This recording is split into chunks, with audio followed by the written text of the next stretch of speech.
Hi தங்க குட்டீஸ், welcome to RJ feet. வீடியோக்குள்ளே போகிறதுக்கு முன்னாடி இப்போ தான் நம்ம முதல் முறையாக நம்ம சேனலில் பார்க்குற மாதிரி இருந்தால் ஆர்ஜே ஃபீட் கோவையை சப்ஸ்கிரைப் பண்ணிக்கோங்க.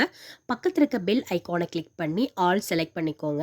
அப்போ தான் நம்ம வீடியோ வந்து அப்லோட் பண்ணும்போது உங்களுக்கு நோட்டிஃபிகேஷனாக வரும். ஃப்ரெண்ட்ஸ், மறக்காமல் லைக் பண்ணுங்கள், ஷேர் பண்ணுங்கள், இன்ஸ்டாகிராம் பேஜை ஃபாலோ பண்ணுங்கள். வாங்க இப்போ வீடியோக்குள்ளே போகலாம். இன்றைக்கி டே 9 காலையில் எப்பயும் போல் ரொட்டீனான வேலைகள் முடித்து ஹாட் வாட்டரும் ஃபினிஷ் பண்ணியாச்சு.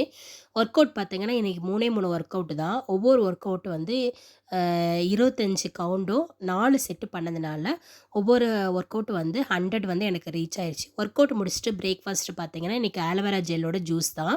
இதுக்கு நல்லா ஆலோவேரா ஜெல்லை மட்டும் 3 to 4 டைம்ஸ் நல்லா வாஷ் பண்ணிவிட்டு ஒரு மிக்ஸி ஜாரில் சேர்த்துட்டு தயிர், அதுக்கப்புறம் வெள்ளரிக்காய், கொஞ்சமாக வந்து புதினா தலை, கருவேப்பிலை இதெல்லாம் சேர்த்து நல்லா பிளெண்ட் பண்ணிக்கணும். நல்லா ஜூஸ் மாதிரி அடிச்சுட்டு நம்ம இதை எடுத்துக்கும் போது கசக்காது, ஆனால் நல்லாயிருக்கும், டேஸ்ட்டாக இருக்கும். இது ஸ்கின்னுக்கும் நம்ம வெயிட் லாஸ்க்கும் ரொம்ப நல்லது.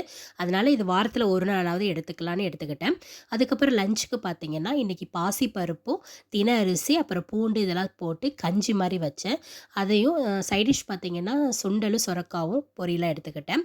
நைட்டு டின்னருக்கு சுண்டல் எடுத்துக்கிட்டேன். இன்றைக்கி டே 9 வந்து சூப்பராக முடிஞ்சிச்சு. இந்த வீடியோ பிடிச்சிருந்தா மறக்காமல் சப்ஸ்கிரைப் பண்ணுங்கள். பாய்.